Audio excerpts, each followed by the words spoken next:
अस्सलाम वालेकुम, कैसे हैं आप सब लोग। उम्मीद है सब ठीक ठाक होंगे, खैर खैरियत से होंगे। अच्छा, मुझे ना जीमेल पे मैसेजेस आ रहे थे कि मैम इस टॉपिक पे नोट्स दे दें, इस टॉपिक पे जो है लेक्चर अपलोड कर दें, तो आप थोड़े से वेट करें। पहले माइक्रो जो अप्लाइड माइक्रो है ये बुक ख़त्म हो जाए, क्योंकि इस टाइम ना एमएससी के एग्ज़ाम्स चल रहे हैं, तो ख़त्म हो जाए फिर उसके बाद मैं इन टॉपिक्स को दे दूँगी, ठीक है।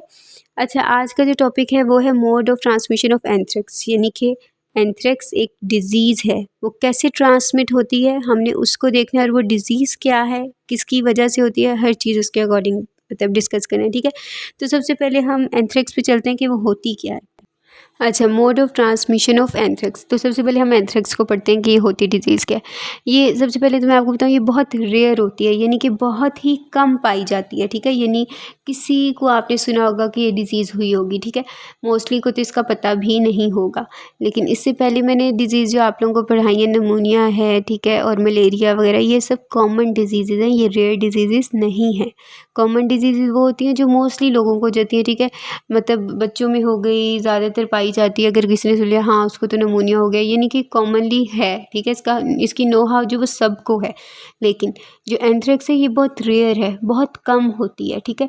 लेकिन कम होती है, लेकिन ऑपोजिट इसका जो रिएक्शन है वो बहुत ज़्यादा है, मतलब ये बहुत ज़्यादा सीरियस इन्फेक्शन कॉज करती है, ठीक है। रेयर है लेकिन इसका इन्फेक्शन बहुत ज़्यादा सीरियस है, ठीक है। अच्छा, ये होती किसकी वजह से है? बैक्टीरिया की वजह से होती है।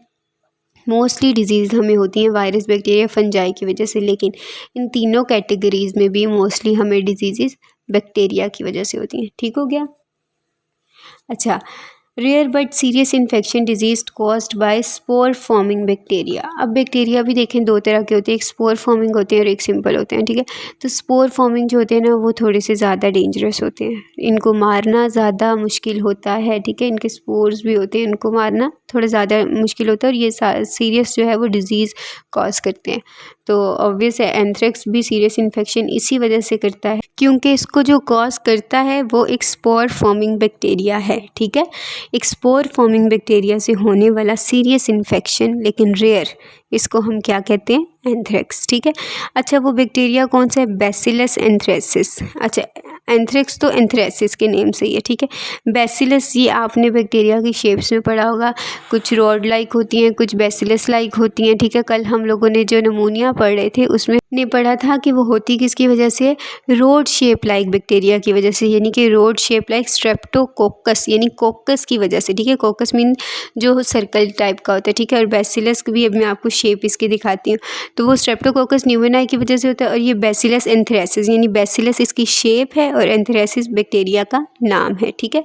अच्छा, नेक्स्ट है एंथ्रेक्स इज जूनोसिस। अच्छा, जूनोसिस है ये। जूनोसिस क्या चीज़ होती है? जूनोसिस भी डिजीज़ होती हैं स्पेसिफिक, यानी कुछ डिजीज़ हमें बैक्टीरिया की वजह से लगती हैं, कुछ डिजीज़ जो है इंसानों की वजह से हो जाती हैं, ठीक है।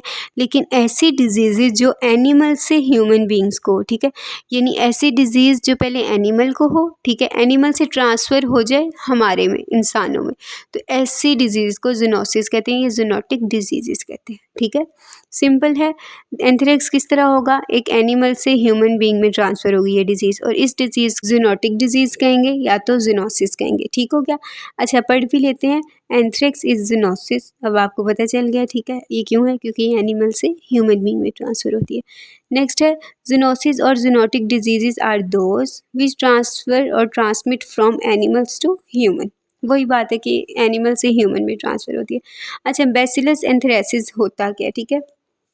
बैसिलस एंथ्रेसिस एक endospore forming bacteria, endo means inside, ऐसा बैक्टीरिया जो अपने जो स्पोर्स हैं अपने अंदर जो है फॉर्म करता है, उसको हम क्या कहते हैं? Endospore forming bacteria. फाइन।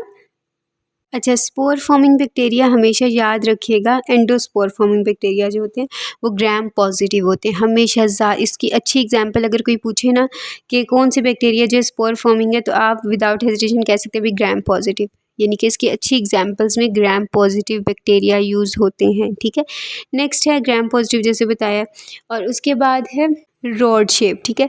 इनका जो स्ट्रक्चर है वो किस तरह का होता है? रॉड शेप लाइक, ठीक है। अब मैं इसकी डायग्राम आप लोगों को दिखाती हूँ। नेक्स्ट है एरोबिक बैक्टीरियम। एरोबिक एक कुछ होते हैं एनारोबिक होते हैं और कुछ होते हैं एरोबिक होते हैं। अच्छा, एरोबिक बैक्टीरिया कौन से होते हैं? जो ऑक्सीजन की प्रेजेंस में ज़िंदा रह सकते हैं और अपनी एक्टिविटीज़ को परफॉर्म कर सकते हैं, यानी कि इनको अपनी एक्टिविटीज़ परफॉर्म करने के लिए और ज़िंदा रहने के लिए ऑक्सीजन की ज़रूरत होती है। और कुछ बैक्टीरिया होते हैं जो एनारोबिक होते हैं, यानी कि उनको ऑक्सीजन होने ना होने से फ़र्क नहीं पड़ता, वो अपनी एक्टिविटीज़ भी परफॉर्म करते हैं और ग्रो भी करते हैं। ठीक है, प्लांट्स जैसे देखें, ऑक्सीजन नहीं होगी, लाइट नहीं होगी तो वो ग्रो नहीं करते, मुरझा जाते हैं, मर जाते हैं, डेड हो जाते हैं। तो सेम एज अगर ऑक्सीजन नहीं होगी तो ये बैक्टीरिया कौन सा, बैसिलस एंथेरेसिस जो बैक्टीरिया है वो डेड हो जाएगा, वो ना तो ग्रो कर सकेगा ना ही वर्किंग कर सकेगा। ठीक है, तो इनको ऑक्सीजन ज़रूरी चाहिए होती है, इसीलिए इनको एरोबिक बैक्टीरियम कहा गया है। नेक्स्ट पॉइंट है they form spores in harsh condition. ठीक है, अच्छा स्पोर्स और आगे पूरी लाइन पढ़ लेते हैं। Unsuitable conditions like temperature etcetera they convert vegetative form into spores to protect them in harsh condition. अच्छा ये समझ मैं आपको समझाती हूँ। अच्छा ये क्या करते हैं, देखें दो तरह की कंडीशंस फेस करनी पड़ती हैं मोस्टली हमें भी, कभी सर्दी हो जाती है कभी गर्मी हो जाती है। कुछ लोगों के लिए सर्दियाँ सूटेबल हैं, कुछ लोगों के लिए गर्मियाँ सूटेबल है और कुछ के लिए दोनों चीज़ें ही सूटेबल हैं। तो बैक्टीरिया में भी क्या होता है, कुछ जो है हाई टेम्परेचर पे रहते हैं, कुछ है लो टेम्परेचर। हाई टेम्परेचर मतलब फुल गर्मी में रहते हैं, ठीक है, और कुछ लो टेम्परेचर पर यानी कि सर्दी में रहते हैं। ठीक है, तो और कुछ जो होते हैं वो सर्दी में भी रह लेते हैं, कुछ हैं गर्मी में भी रह लेते हैं। ठीक है, यानी कि जैसे कुछ ऑक्सीजन के साथ ही रह सकते हैं और कुछ ऑक्सीजन के बगैर रहते हैं और कुछ को बिल्कुल ही फ़र्क नहीं पड़ता ऑक्सीजन हो या ना हो। ठीक है, तो ये बैसिलस एंथेरेसिस क्या है, इसको टेम्परेचर से फ़र्क पड़ता है। ठीक है, यानी कि इसका एक जो है मिनिमम या मैक्सिमम टेम्परेचर है जिस पे ये अपनी ग्रो भी कर देगा और अपनी एक्टिविटीज़ भी परफॉर्म करेगा।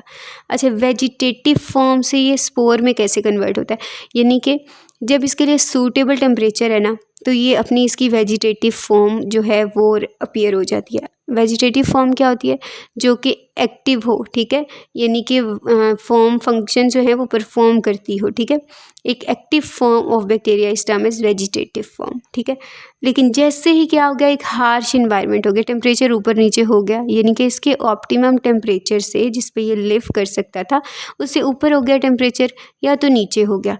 अब इसके लिए क्या होगी, कंडीशन हो गई मुश्किल, ये डेड हो सकता है। तो इसने क्या किया कि अपनी उस वेजिटेटिव फॉर्म को स्पोर्स में कन्वर्ट कर दिया। अब स्पोर क्या है, स्पोर एक इनएक्टिव फॉर्म है। अब इन दोनों का मैं डिफरेंस बताती हूँ। The key difference between spore and vegetative cell. अच्छा स्पोर्स क्या हैं, इनएक्टिव होते हैं जबकि वेजिटेटिव सेल एक्टिव होते हैं। अब एक्टिव इनएक्टिव का मतलब ये है कि वेजिटेटिव सेल जो है वो ग्रोथ में हेल्प करेंगे, अपना जो है फंक्शन बैक्टीरिया का वो परफॉर्म करेंगे, जबकि जो स्पोर्स हैं वो इनएक्टिव है, ना तो वो फंक्शन परफॉर्म करेंगे ना तो वो ग्रोथ में हेल्प करेंगे। ठीक है, तो मोस्टली यही है कि जो स्पोर्स हैं वो इनएक्टिव हैं, डोरमेंट स्ट्रक्चर हैं जो कि हार्श इन्वायरमेंट कंडीशन से रेजिस्टेंट है, यानी कि उनको कोई फ़र्क नहीं पड़ता कंडीशन किस तरह की है। जबकि जो वेजिटेटिव सेल है ये एक्टिव है। ठीक है, नॉर्मल ग्रोइंग सेल है, यानी वो ग्रो होते हैं और ये रेजिस्टेंस नहीं रखते हार्श इन्वायरमेंट से, यानी कि इन्वायरमेंट हार्श हो गया तो ये डेड हो सकते हैं। अच्छा डेड होने से पहले पहले बैसिलस एंथेरेसिस क्या करती है, अपनी वेजिटेटिव फॉर्म को स्पोर्स में कन्वर्ट कर देती है। अब आपको समझ आई कि यानी कि जब हार्श इन्वायरमेंट होगा तो ये इतने शार्प हैं कि क्या करेंगे कि अपनी वेजिटेटिव फॉर्म को स्पोर्स में कन्वर्ट कर देंगे, और जब जो इन्वायरमेंट है वो नॉर्मल हो जाएगा, ठीक है, सूटेबल है इनके लिए, ऑप्टिमम टेम्परेचर हो जाएगा, तो ये वापस से स्पोर से अपनी वेजिटेटिव फॉर्म में कन्वर्ट हो जाएंगे। ठीक है, जैसे ये लिखा है when they face again favourable condition, यानी कि उनकी जो फेवरेबल कंडीशन है, जो उनकी नॉर्मल कंडीशन है, जब वो वापस से आ जाती है, ठीक है, टेम्परेचर नॉर्मल हो जाता है, then their spores again convert into vegetative form. इनके जो स्पोर्स थे, जो स्पोर्स इनएक्टिव फॉर्म क्रिएट हुई थी, वो दोबारा से एक्टिव में कन्वर्ट हो जाएगी और उस एक्टिव फॉर्म को हम क्या कहते हैं, वेजिटेटिव फॉर्म। ठीक है, नेक्स्ट हम इसकी डायग्राम देखते हैं माइक्रोस्कोप में। ये देखें, ये बेसिलस शेप होती है, ठीक है, रॉड लाइक, लंबे लंबे से होते हैं, रॉड लाइक होते हैं और एक नहीं काफ़ी ज़्यादा एक दूसरे से अटैच होते हैं। ठीक है, जैसे हम कल पढ़े थे कॉकस की शेप, सर्कल शेप पढ़े थे, तो एक जो था वो सिंपल जो था वो कॉकस था। सेम एज अगर ये एक सिंगल सेल होगा तो इसको हम बेसिलस कहेंगे। ठीक है, अगर दो होगा तो दो होंगे, दो सेल्स मतलब कि अटैच हो जाएंगे तो क्या होगा, ये डिप्लोबैसिलस, जैसे कि वो डिप्लोकोकस थे। ठीक है, अगर लॉन्ग चेन हो जाएगी तो स्ट्रेप्टोबैसिलस। ठीक है, लेकिन यहाँ पर क्या होगा, बैसिलस इसकी शेप और एंथेरेसिस बैक्टीरिया का नाम। ठीक है, तो इसको हम क्या कहते हैं, बैसिलस एंथेरेसिस। तो आपने सिंपल जो है बैसिलस की लॉन्ग चेन बना देनी है बस। अच्छा, नेक्स्ट है मोड ऑफ ट्रांसमिशन, यानी कि ये ट्रांसफ़र कैसे होता है। अब बस हमें इतनी चीज़ पता है कि ये ज़ूनोटिक डिजीज़ है, ठीक है, यानी कि ये एनिमल से ह्यूमन बीइंग में होगी, लेकिन कैसे, यानी कि एनिमल से भी ह्यूमन बीइंग में किस तरह ट्रांसफ़र होगी, तो ये हम मोड ऑफ ट्रांसमिशन अब पढ़ेंगे, ठीक है। फर्स्ट वाला, इसके 3 स्टेप्स हैं जिसमें हम पढ़ेंगे। पहला है bacillus anthracis is endosporic bacteria present in soil. अच्छा, ये जो किस बैक्टीरिया की वजह से होती थी, सिंपल, बैसिलस एंथेरेसिस, ठीक है। एंथ्रेक्स किसकी वजह से होता है, बैसिलस एंथेरेसिस की वजह से। और जो बैसिलस एंथेरेसिस था वो क्या है, एंडोस्पोरिक बैक्टीरिया था, ठीक है। एंडोस्पोरिक यानी कि स्पोर्स फॉर्मिंग बैक्टीरिया था, और वो होता कहाँ पर है, सॉइल में होता है, ज़मीन के अंदर होता है, ठीक है। अब सिंपल दोबारा मैं बताती हूँ कि ये इन्फेक्शन क्या है, एंथ्रेक्सिस या एंथ्रेक्स या एंथेरेसिस, ठीक है। तो एंथेरेसिस होता किसकी वजह से, एक बैक्टीरिया की वजह से, वो उसका नाम क्या है, बैसिलस एंथेरेसिस, ठीक है। अब वो बैसिलस एंथेरेसिस होता किस टाइप का है, वो होता है स्पोर फॉर्मिंग बैक्टीरिया, और पाया कहाँ पर जाता है, ज़मीन के अंदर, ठीक है। सॉइल में पाया जाता है, या तो इन्वायरमेंट में भी होता है, ठीक है, मोस्टली सॉइल में होता है, ठीक है। तो अब सॉइल से हम में कैसे ट्रांसफ़र होगा, सिंपल देखें, सॉइल में है तो वहाँ पर ग्रेजर्स होते हैं, लाइक ग्रेजिंग एनिमल्स होते हैं, ठीक है, या ग्रेजर्स भी हम उनको कहते हैं। ग्रेजर क्या होते हैं, वो एनिमल्स जो कि घास खाते हैं, ठीक है, चरते हैं, ठीक है, घास खाने वाले जो जानवर होते हैं उनको ग्रेजर्स कहते हैं, या तो ग्रेजिंग एनिमल कहते हैं। अब इसमें बकरी हो गई, गॉड, ठीक है, और गाय, भैंस, इस तरह के हर जानवर जो कि ज़मीन से घास खाते हैं, ठीक है, चरने वाले, ठीक है, तो उनको हम ग्रेजर्स कहते हैं या ग्रेजिंग एनिमल्स, ठीक है। तब वो ज़मीन में, जस्ट आप सपोज करें, ठीक है, मेरी आवाज़ सुनिए और सपोज करें, अब वो ज़मीन में क्या है, वो बैक्टीरिया है, ठीक है, स्पोर फॉर्मिंग बैक्टीरिया, बैसिलस एंथेरेसिस। अब जो ग्रेजर्स हैं उन्होंने आके वो घास खा लिया, अब उससे क्या हो गया कि वो उन एनिमल्स के अंदर चले गए, ठीक है। अब उसी बकरी की मिसाल लेते हैं, एक गॉट है, सिंपल, उसने ग्रास खाया, ठीक है। अब वो बैसिलस एंथेरेसिस क्या हो गया कि वो उस गॉट में चला गया। अब हम उसको जो है खाते हैं, उस बकरी को ज़िबा किया हमने, उसको खाया, अब वो क्या हो गया, उससे हमारे अंदर ट्रांसफ़र हो गया। ये प्रोसीजर है कि एनिमल हुआ एनिमल से, लेकिन एनिमल में कहाँ से आया, ग्रास से आया, सॉइल से आया। अब उसी सॉइल से एनिमल में आया, एनिमल को हमने खाया तो हमारे अंदर आ गया, यानी कि ये डिज़ीज़ हमारे अंदर कहाँ से आई, एनिमल से आई, इसलिए हम इसको ज़ूनोटिक डिजीज़ या ज़ूनोसिस कहते हैं, ठीक है। अब हम पढ़ते हैं, लिखा क्या है, व्हेन एनिमल और grazers eat grasses from soil, ठीक है, ऐसे जानवर ग्रेजर जिनको कहते हैं, जब वो सॉइल से घास खाते हैं, ठीक है, देन ईट एंडोस्पोर, तो एंडोस्पोर्स को भी साथ खा लेते हैं, ठीक है। अच्छा, बैसिलस एंथेरेसिस ने क्या होता है, अपने स्पोर्स जो हैं वो घास वगैरह पे होंगे, सॉइल में होंगे, ठीक है, तो वो उसको भी खा लेते हैं।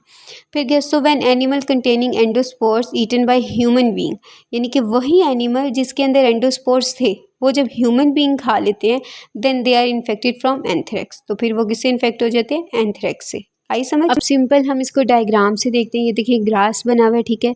अब इस ग्रास को आके किसी भी ग्रेजिंग एनिमल या ग्रेजर्स ने खा लिया, ठीक है, एरो बना हुआ है किसके, ईटन बाय ग्रेजिंग एनिमल्स, ठीक है। अब उसी को हमने ज़िबा कर दिया और हमने खा लिया, अब एरो बना हुआ है ह्यूमन बीइंग। अब एंथ्रेक्स देखिए वो ह्यूमन बीइंग ने खा लिया, ठीक है। अब नीचे एंथ्रेक्स का एरो बना हुआ है, यानी पहले ग्रास में था, ग्रास से एनिमल में गया, एनिमल से ह्यूमन बीइंग में गया, और इसको क्या हो गया, एंथ्रेक्स हो गया, सिंपल, ठीक है। अब एक स्टेप समझ आ गया कि किस तरह एनिमल से हम में होता है, सॉइल से एनिमल में, एनिमल से ह्यूमन बीइंग में। अब सेकंड स्टेप पे आते हैं। अच्छा जी, सेकंड स्टेप में हम ये पढ़ेंगे कि बैसिलस एंथेरेसिस जो है वो ह्यूमन बीइंग, मतलब कि ह्यूमन बीइंग में कैसे आता है, एनिमल से भी आएगा और एयर से भी आएगा। पहले वाले में हमने पढ़ा था कि सिर्फ एनिमल से कैसे होता है, ठीक है। अब हम पढ़ेंगे एयर से कैसे होगा और एनिमल से कैसे होगा, इकट्ठे दोनों स्टेप्स एक ही में पढ़ेंगे। अच्छा, bacillus anthracis present environment as well, okay fine. जैसे मैंने आप लोगों को बताया था, पहले मैं अपनी वर्डिंग में आप लोगों को समझा लेती हूँ। अच्छा, मैंने आप लोगों को बताया था कि बैसिलस एंथेरेसिस क्या होता है, इन्वायरमेंट में प्रेजेंट होता है और उसके साथ क्या, सॉइल में भी प्रेजेंट होता है। सॉइल वाला हमने पढ़ लिया। अब इन्वायरमेंट में प्रेजेंट होता है, ठीक है, तो अब हम इनहेल करते हैं, हम ऑक्सीजन कहाँ से लेते हैं, इन्वायरमेंट से लेते हैं। तो जब हम सांस लेते हैं तो ऑक्सीजन हमारे अंदर पेनिट्रेट करती है, उसके साथ साथ क्या होगा, उसके बैसिलस एंथेरेसिस के स्पोर्स प्रेजेंट हैं, ठीक है, वो भी हमारे अंदर पेनिट्रेट कर जाएंगे, लंग्स में चले जाएंगे और क्या कॉज कर देंगे, एंथेरेक्स कॉज कर देंगे, ठीक है। अच्छा, सेम एज वही एयर एनिमल्स ने भी इनहेल की, यानी कि उन्हें भी ऑक्सीजन चाहिए, तो उसी एयर में क्या प्रेजेंट थे, एंडोस्पोर्स प्रेजेंट थे, वही स्पोर्स क्या एनिमल के अंदर भी गए और ह्यूमन बीइंग में भी गए ना। ह्यूमन बीइंग का तो हमने पढ़ लिया, अब एनिमल में भी वही स्पोर्स चले गए। अब एनिमल भी किस चीज़ से इन्फेक्ट हो गया, एंथ्रेक्स से इन्फेक्ट हो गया। अब वही एनिमल जब डेड होगा, और या तो सॉरी डेड होगा यानी हम उसको काट देंगे, ज़िबा कर देंगे और हम उसे खा लेंगे, ठीक है। तो उससे क्या होगा, उससे एंथ्रेक्स अगर हमें इन्हेलेशन के थ्रू नहीं हुआ, हवा से नहीं हुआ, लेकिन हम एनिमल को जब खाएंगे तब हमें हो ही जाएगा, ठीक है। तो दो प्रोसीजर मैंने इसमें पढ़ाए, यानी एयर से क्या होता है, जो एयर में स्पोर्स होते हैं उससे भी हमें डायरेक्ट भी हो सकता है, और वही एयर जब एनिमल्स इनहेल करते हैं तो उस एनिमल को खाने से भी हमें हो जाता है, ठीक है। अब हम इसे पढ़ते हैं कि लिखा क्या हुआ है। Bacillus anthracis present in environment as well. मैंने आपको जैसे बताया कि बैसिलस एंथेरेसिस कहाँ पर प्रेजेंट होता है, उसके स्पोर्स कहाँ प्रेजेंट होते हैं, इन्वायरमेंट में भी प्रेजेंट होते हैं, ठीक है। So animal also get bacillus anthracis by inhalation, यानी कि जो एनिमल्स हैं वो कहाँ से बैसिलस एंथेरेसिस ले लेते हैं, इनहेल करके। ऑक्सीजन को जब इनहेल करते हैं साथ जो स्पोर्स हैं वो भी उनकी बॉडी में चले जाते हैं। Same as human beings also, यानी कि इंसान भी इनहेलेशन का प्रोसेस करते हैं तो उनमें भी स्पोर्स चले जाएंगे। The spores infect both of them from anthracis. अच्छा, यही स्पोर्स दोनों में क्या कॉज कर देंगे, इन्फेक्ट कर देंगे एंथेरेसिस से, ठीक है। अच्छा, अब नेक्स्ट डायग्राम से हम देखते हैं, वही चीज़ें जो मैंने आप लोगों को एक्सप्लेन किया वही लिखिए, आप अपनी वर्डिंग में भी लिख सकते हैं। अब नेक्स्ट है डायग्राम हम देख लेते हैं। अच्छा, अब देखिए ऊपर एयर है, ठीक है, उसमें वो जो स्पोर्स मैंने सर्कल छोटे छोटे बनाए ना, वो क्या है, स्पोर्स है किसके, बैसिलस एंथेरेसिस के। अब ये बोल के ना तो अच्छा उसके स्पोर्स प्रेजेंट है। अब दो एरो हैं, एक ह्यूमन बीइंग की तरफ जाता है, एक एनिमल की तरफ जाता है। दोनों ने क्या किया, इनहेलेशन प्रोसेस किया, ठीक है, और दोनों में ऑक्सीजन के साथ साथ स्पोर्स भी चले गए, ठीक है। अब यहाँ पर ह्यूमन बीइंग भी इन्फेक्ट हो गया एंथ्रेक्स से और एनिमल भी इन्फेक्ट हो गया एंथ्रेक्स से, ठीक है। अब क्या हुआ कि वही एनिमल जब हम उसको मतलब ज़िबा करते हैं खाने के लिए, ठीक है, तो ये क्या, वो डाइजेशन के थ्रू हमारे अंदर भी चला गया, यानी कि हम उसको जब खाते हैं तो साथ स्पोर्स भी हमारे अंदर चले गए, यानी ह्यूमन बीइंग दो तरह इन्फेक्ट होगा, ठीक है। अब जानवर तो हमें खाने से रहे, हम ही जानवरों को खाते हैं तो हम दो तरह से इन्फेक्ट हो जाते हैं, एक एनिमल को खाने से और एक इनहेलेशन प्रोसेस के थ्रू, ठीक है। अब लास्ट वाला हम पढ़ते हैं, यानी अब देखें लास्ट वाला नहीं है, सेकेंड लास्ट है, ठीक है। 4 तरीके होते हैं जिससे हमें एंथ्रेक्स हो सकता है, ठीक है। अच्छा, अब हम सॉइल में प्रेजेंट है, ठीक है, आपको साफ नज़र आ रहा होगा डायग्राम से। तो सॉइल में भी प्रेजेंट है, तो जब हम खेल रहे होते हैं तो हमें लग जाती है, ठीक है। तो लगने की वजह से हमें वहाँ पे ज़ख्म हो जाता है, ठीक है, और वहाँ पे चोट लग गई तो क्या हुआ कि वो जो ग्राउंड पे हम जाके लगे ना, तो उस ग्राउंड में स्पोर्स प्रेजेंट थे उस सॉइल में, तो सॉइल से हमारी बॉडी में भी चले जाते हैं, ठीक है, तो इसकी वजह से भी हमें एंथ्रेक्स हो सकता है। अच्छा, व्हेन यू और someone suffer from some type of want occur due to some type of accident, यानी कि कोई भी सफ़र करता है, यानी किसी को भी जो है कोई भी ज़ख्म हो जाता है किसकी वजह से, किसी एक्सीडेंट की वजह से, कहीं गिरने की वजह से। लाइक अगर आप फुटबॉल खेल रहे हैं, मोस्टली बच्चों को लग जाती है, या तो कोई फुटबॉल खेल रहा हो, क्रिकेट खेल रहा हो तो उसको लग जाती है ग्राउंड से, तो ऑन दी स्पॉट जाके इंजेक्शन लगवाना चाहिए, ठीक है। तो हम नहीं लगवाते, बेएहतियाती करते हैं, तो फिर क्या होता है कि हमें ये जो स्पोर्स हैं वो हमारे अंदर चले जाते हैं और जिसकी वजह से एंथ्रेक्स होने के चांसेस होते हैं, ठीक है। कॉमन से मैंने थोड़ा सा एक्सप्लेन किया क्योंकि बाकी भी वही चीज़ें, बस ये अलग अलग तरीके बताए हुए हैं। नेक्स्ट लास्ट वन देखते हैं। अच्छा, लास्ट वाले में वही एनिमल का ही बताया गया। बेसिकली हमने जो है मेन फोकस किस पे करना है कि एनिमल से ट्रांसफ़र होने वाली डिजीज़, ठीक है, जूनोटिक डिजीज़। तो अब क्या होता है कि कुछ इन्फेक्टेड एनिमल होते हैं एंथ्रेक्स से, ठीक है, तो हम उसको क्या करते हैं, अच्छी तरह कुक नहीं करते, ठीक है, यानी कि अगर आपको पता है कि अच्छी तरह अगर कुक कर लिया जाए फ्लेम पे तो वो जो बीच में बैक्टीरियाज वगैरह होते हैं वो डेड हो जाते हैं, तो वो फिर इन्फेक्ट हमें नहीं करते। लेकिन मोस्टली हम कुक नहीं करते अच्छे से, ठीक है, जैसे चाइना के लोग देख लें वो तो कच्चा खा लेते हैं, ठीक है। तो अल्हम्दुलिल्लाह वी आर मुस्लिम्स, बट ये कि हम अच्छी तरह अगर कुक नहीं करते तो उसमें वो स्पोर्स जो हैं ज़िंदा रहते हैं, डेड नहीं होते, ठीक है। तो वो क्या करते हैं, जब हम खाएंगे तो ह्यूमन बीइंग उससे इन्फेक्ट हो जाएंगे, ठीक है। अच्छा, when you eat some infected animal infected from anthracis, these infections transmit from that animal to human being, यानी उस एनिमल से ह्यूमन बीइंग में ट्रांसफ़र हो जाता है, वही चीज़ है, लेकिन 4 अलग अलग तरीके से बताई हुई है। डायग्राम्स लास्ट में बताया करें, अपना थोड़ा सा भी आप एक्सप्लेन करते हैं ना उसको अपने ही तरीके से डायग्राम में कन्वर्ट किया करें, ठीक है। थोड़ी सी क्रिएटिविटी जो है एग्जामिनर पे बहुत अच्छा इम्पैक्ट छोड़ती है। अच्छा, नेक्स्ट हम टाइप्स ऑफ टाइप्स इसकी 3 हैं, ठीक है, क्यूटेनियस, पल्मोनरी और इंटेस्टाइनल, ठीक है। नेम से ही पता चल रहा होगा आपको। इसकी 3 टाइप्स हैं। और फिर डायग्रामेटिक एक्सप्लेनेशन और ग्राफिकल एक्सप्लेनेशन हम कल करेंगे। डायग्राम्स की काफ़ी टफ़ है, काफ़ी ज़्यादा टफ़ है, इसको काफ़ी समझना पड़ेगा, इसलिए मैंने कल ही आप लोगों के लिए सेपरेट लेक्चर में आपको समझाऊंगी। ठीक हो गया। बाकी इस लेक्चर में अगर आपको कोई चीज़ समझ नहीं आई, कोई क्लियर नहीं, बहुत ईजी सा टॉपिक था, आप लोगों को समझ आ ही गई होगी। अगर फिर भी कोई चीज़ क्लियर नहीं है तो मुझसे पूछ सकते हैं आप लोग। जीमेल और नंबर मेंशन होता है, ठीक है, कवर पे भी मेंशन है, और बाकी भी मैं स्टार्ट में, लेक्चर के स्टार्ट में थंबनेल पे भी मेंशन होगा, ठीक है। तो मुझसे मतलब टेक्स्ट करके पूछ लीजिएगा व्हाट्सएप पे या जीमेल पे। इस जो टॉपिक पढ़ा रही हूँ उसके नोट्स आपको नहीं मिल सकते, लेकिन इसके अलावा जो मैंने अभी तक नहीं अपलोड किया उसके मैं आप लोगों को नोट्स प्रोवाइड कर दूँगी, ठीक है। दुआ में याद रखा करें, जो लेक्चर मैं अपलोड करती हूँ उसको अपने फ्रेंड्स सर्कल में लाजमी शेयर किया करें, ठीक है। Thank you so much. अल्लाह हाफ़िज़।